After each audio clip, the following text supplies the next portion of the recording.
हम वाक और अभिव्यक्ति की स्वतंत्रता के बारे में भारतीय संविधान के अनुच्छेद 19 का पुरजोर समर्थन करते हैं। उदाहरणों, छवियां और संदर्भों सहित यह वीडियो केवल मनोरंजन, सूचना और शैक्षिक उद्देश्यों के लिए प्रदान किया गया है और चैनल किसी भी अवैध गतिविधियों को बढ़ावा या प्रोत्साहित नहीं करता है। हमारा मकसद समाज को जागृत करना है। जय हिंद दोस्तों, मैं हूं आपका दोस्त तोहफा एक्स मुस्लिम। दोस्तों, आज आपके लिए लेकर आया हूं बहुत ही नॉलेजेबल और एजुकेशनल डिबेट। मेरे इस स्टेटमेंट को आप बिल्कुल भी हल्के में ना लें। अगर मैंने इस डिबेट को एजुकेशनल और नॉलेजेबल बताया है तो आप यकीन मानिए 100% ऐसा ही मिलेगा। इस डिबेट को अगर आप एंड तक देखने से चूक गए तो समझिए आपने अपने जीवन का बहुत ही बेस्ट डिबेट मिस कर दिया है। दोस्तों, मेरा मानना है इतनी पावरफुल डिबेट हमें रोज रोज देखने को नहीं मिलती है। इसलिए मेरा आप सभी दोस्तों से गुजारिश है कि इस डिबेट को पूरा एंड तक जरूर देखें। आप सभी दोस्तों का दिन शुभ हो। आइए मेरे साथ मिलकर इस डिबेट को एंजॉय करते हैं। हेलो जी सकाई साहब। सर, मेरी आवाज आ रही है एडम भाई? जी आ रही है जी, थैंक यू। बेसिकली मैं डॉक्टर हूँ, तो I have been watching your streams. मतलब मैं आपकी स्ट्रीम्स को काफ़ी टाइम से सुन रहा हूँ, तो हमेशा ये जो प्यूबर्टी और मेंसेस, इसके बारे में काफ़ी ये लोग डिस्कशन करते रहते हैं, तो कई बार चीज़ें अनक्लियर रह जाती हैं। मे बी ये पहले जो मैंने डिस्कशंस मिस किए हो उसमें डिस्कस हुआ हो, बट मैं कुछ पॉइंट्स रख देता हूँ इस बारे में, क्योंकि बार सर। बार ये मुस्लिम्स। हाँ हाँ सर आप जी। स्लो मोड पे बोलते हैं। आप डॉक्टर ऐसे जितनी तेजी से आप लिखाई करते हैं ना, उससे 50% स्लो स्पीड में जरा बोल दें, क्योंकि इस तरह तो सर हम सो जाएंगे। रात काफी हो गई है। अच्छा, ठीक है ठीक है। तो एक जैसे फर्स्ट पॉइंट है कि उस टाइम पे अर्ली मेंसेस आते थे, ठीक है। बार बार कहते हैं ना कि बहुत जल्दी वो लोग मैच्योर हो जाती थी। कल साहिल भाई ने एक डेटा दिखाया था, वो बहुत करेक्ट था कि एक्चुअली हमारे पास जो डेटा है all over the world women की मेंसेस का, वो लास्ट 150 ईयर्स का तो मेडिकली सब्सटेंशियल डेटा है। तो पहले जो मेंसेस एक्चुअली लेट आती थी, क्योंकि पहले मेंसेस बेसिकली जो स्ट्रेस होता है और लो न्यूट्रिशन वैल्यू की वजह से, पहले इतना अच्छा न्यूट्रिशन नहीं होता था, तो पहले उल्टा होता था कि जो मेंसेस थे वो अराउंड 15-16 इयर्स की एज पे वीमेन को आते थे। और ग्रेजुअली जैसे जैसे न्यूट्रिशन इंप्रूव हुआ, ये तो हमने लास्ट 150 में ही देख लिया है। 150 इयर्स पहले की जो डेटा है वो 15 to 16 इयर्स में मेंसेस दिखाती है, फिर धीरे सर धीरे वर्ल्ड में। नेक्स्ट पॉइंट ये तो हमने जी डिटेल में जी। बताया हुआ है। आगे अगला पॉइंट लाइए। हाँ, तो अब इसका करंट में भी एक एविडेंस है। अगर आप most developed and most happiest countries की जो लिस्ट है ना, वहां पे करेंटली भी देखें तो वहां पे जो मेंसेस की एज है वो 11 to 12 इयर्स की है। और अगर आप इथियोपिया जैसी कंट्री में जाए ना, तो वहां पे भी लो न्यूट्रिशन की वजह से जो मेंसेस की एज है वो आज भी 15 to 16 है। इंडिया में मिड में आती है। तो ये जो बार बार कहते हैं ना कि उस टाइम पे लो, मतलब सॉरी, लो में उस टाइम पे मैच्योरिटी जल्दी होती थी, ये बिल्कुल बेकार है।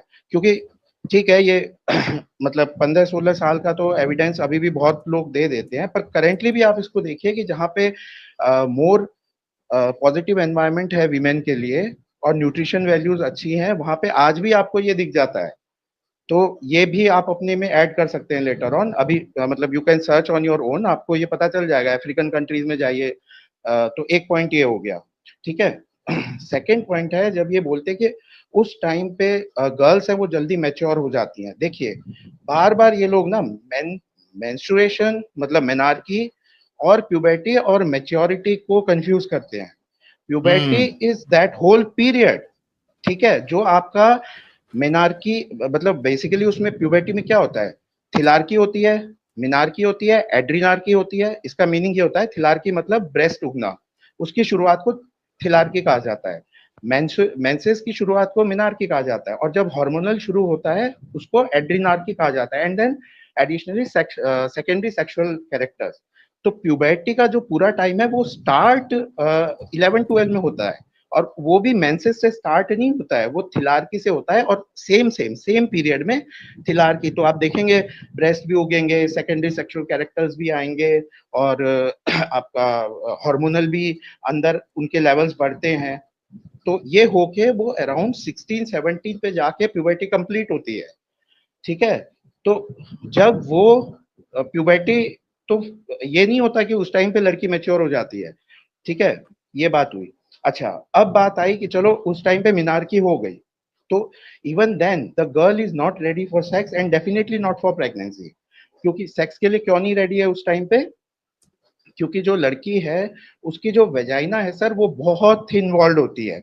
ये चीजें आपको ना सिर्फ 2 बुक्स में आपको मेंशन होंगी या रिसर्च पेपर्स में। One is standard text book for gynae all over the world, जिसको बाइबल माना जाता है गाइनेकोलॉजी स्टडी में, मेडिकल में, and that is Williams gynaecology. उसकी पीडीएफ ओल्डर वर्जन की आपको मिल जाएगी और न्यूअर वर्जन आपको कहीं पे भी मिलेंगे। और पीडियाट्रिक्स में एडोलसेंस डेवलपमेंट, जहाँ पे बाइबल ऑफ ये एडल्ट मतलब सॉरी पीडियाट्रिक्स यानी बच्चों की स्टडीज की है, वो है नेल्सन्स टेक्स्ट बुक। ठीक है, तो अब क्या होता है, एक देखिए उसकी वॉल्स भी थिन होती हैं, वजाइना भी शॉर्टर होती है। कल आप लोगों का इनकी आवाज मेरे गई है सैल साहब, आपकी आवाज नहीं गई? नहीं गई। मेरे को लगा मेरा इंटरनेट तो नहीं चला गया। अच्छी हेलो। इंफॉर्मेशन दे रहे हैं डॉक्टर साहब, वेरी गुड। हाँ हेलो सर, लेकिन क्या इंटरनेट मेरी चला आवाज आ रही है? आ गई। यस सर, हाँ आ रही सॉरी, है। इसको यहाँ कंप्लीट थोड़ा करें सा पॉइंट लाइट को। कट हो गया मेरे हॉस्पिटल में, may be because of that. हाँ तो मैं कह रहा था, तो जो गर्ल की वेजाइना होती है that is almost up to 5 centimetres, by 16 it would reach you know the adult size.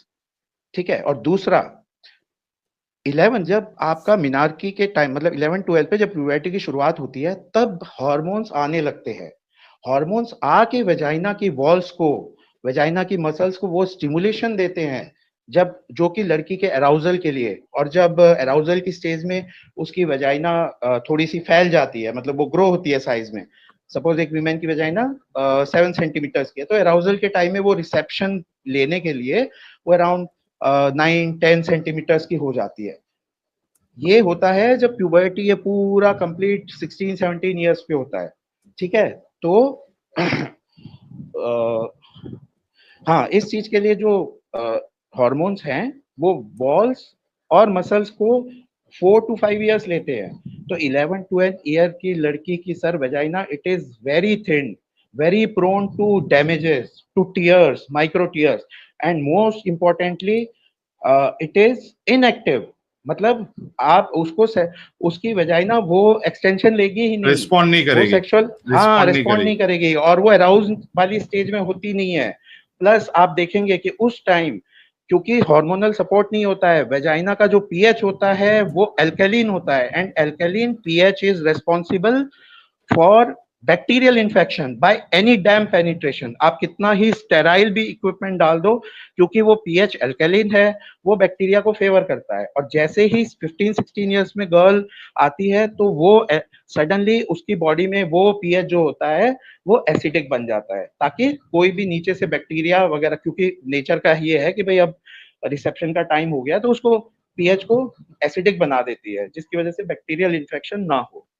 तो सेकंड पॉइंट ये है। अच्छा, थर्ड ये कहते हैं प्रेगनेंसी के लिए। अब मैं बताता हूँ 11-12 ईयर्स में प्रेगनेंसी के लिए क्यों नहीं है रिसेप्शन। ये रीजंस तो हो ही गए। थर्ड रीजन ये है कि उस टाइम मेंस्ट्रुएशन शुरू हुआ होता है, पर जैसे अभी एडम भाई ने बोला, कल आपने भी बोला कि हार्मोनल शुरू में बड़े इम्बैलेंस्ड होते हैं, शुरू के जो साइकिल्स हैं। लेटर ऑन जब ये साइकिल 16-17 में जाते हैं तब ये उस टाइम पे बैलेंस्ड होते हैं। 11-12 ईयर्स में आपने देखा होगा कि लड़की की हिप बोन की भी शेप है ना, वो कर्वी नहीं होती है, वो वाइड नहीं होती है। तो वहां पे अगर उस शेप में अगर आपके बेबी बाहर आएगा तो he will be prone to a condition called cephalopelvic disproportion. क्योंकि फीमेल की जो हिप्स है ना सर, नेचर ने वाइड इसलिए की है कि जब बच्चा बाहर आए तो उसके हेड को प्रॉपर स्पेस मिले। तो ये जो वाइडनिंग होती है, ये जो कर्वी फिगर आता है, ये जो वाइडनिंग होती है, ये इसी पर्पस के लिए नेचर देता है कि लेटर ऑन जब हेड बाहर आए तो उसे बाहर निकलने में दिक्कत ना हो। 11-12 ईयर्स में कभी भी लड़की की जो हिप्स होती है वो वाइड नहीं होती है। इट हैपेंस ओनली, आप सबने देखा ही होगा 16-17 ईयर्स में, एंड उसके बाद ही 16-17 ईयर्स के बाद ही डिलीवरी की पोजीशन में लड़की आती है। अच्छा, third and last point I would like to finish, and if you want to ask me some question I will answer. Third and wide कि देखिए, puberty is that whole process that is very much clear, menarche is just a part.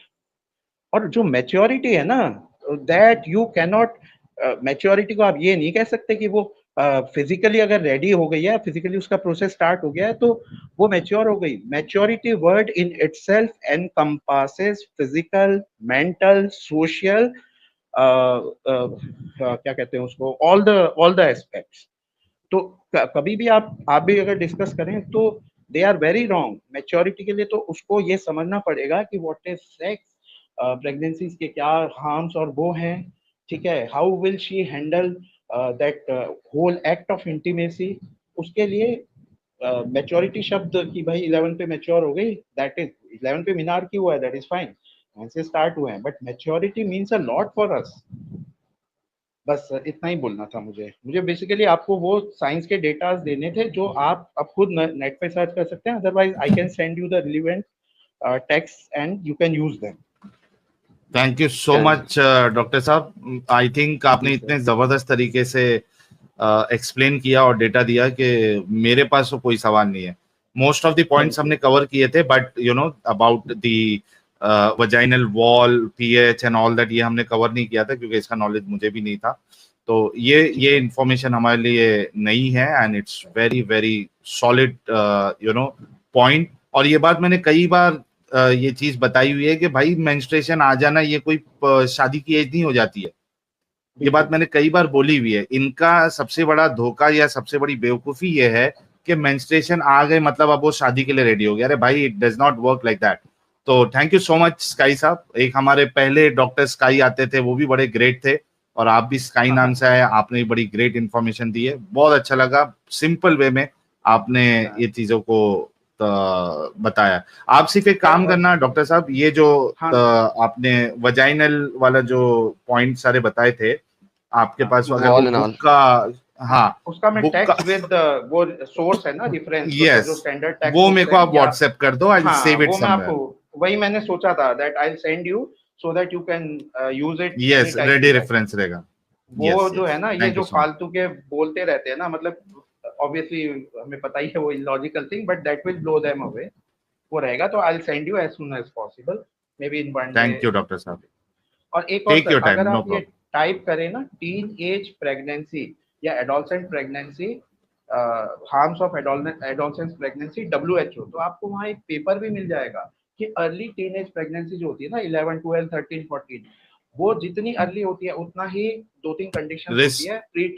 Pre term वाला, pre eclampsia, जो women में बहुत होने का chance होता है, ठीक है। तो सर आप ये इन्फॉर्मेशन ईमेल कर दीजिएगा ना, ये लिंक्स ईमेल कर दीजिएगा आप, राइट? श्योर ताकि ये, क्योंकि पता लग जाए सबको, हमको भी, और फिर यानी उसके मुताबिक हम it will be easy for us हमें तो बिल्कुल आपको बिल्कुल like it will be very very authentic through papers and through standard text book, and I will also send you the original text book.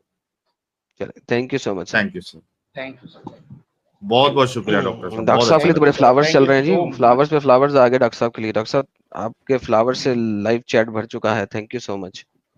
देखें आपको आप बहुत बड़ा काम कर रहे हैं, यू आर डूइंग मतलब मैं you won't believe, I have never missed your videos since last 4 to 5 years। Oh wow, thank you sir. क्या बात है सर, मुझे लगता है ये it's an honour for us sir, it's your honour is mine. And ये Bollywood movies में आपको पता है 9 में से एक ही अच्छी आती है, तो बाकी 9 में टाइम वेस्ट करने से अच्छा मैं आपकी ये देखता हूँ तो यहाँ पे जो नॉलेज मिलती है, जो भी है, बहुत अच्छा होता है। And you know the debating skills also, everybody should learn how to debate from you both. That is these kind of this is very I mean very very good, using references and everything. This is the proper way how to debate, both of you.